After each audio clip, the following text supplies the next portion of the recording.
Hey folks, this is Abel James. Welcome to Dinosaur National Monument in Utah.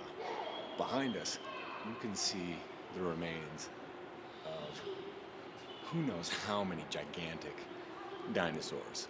Tiny dinosaurs, little frogs, salamanders, things from about 149 million years ago have been excavated here. But here is a young Camarasaurus.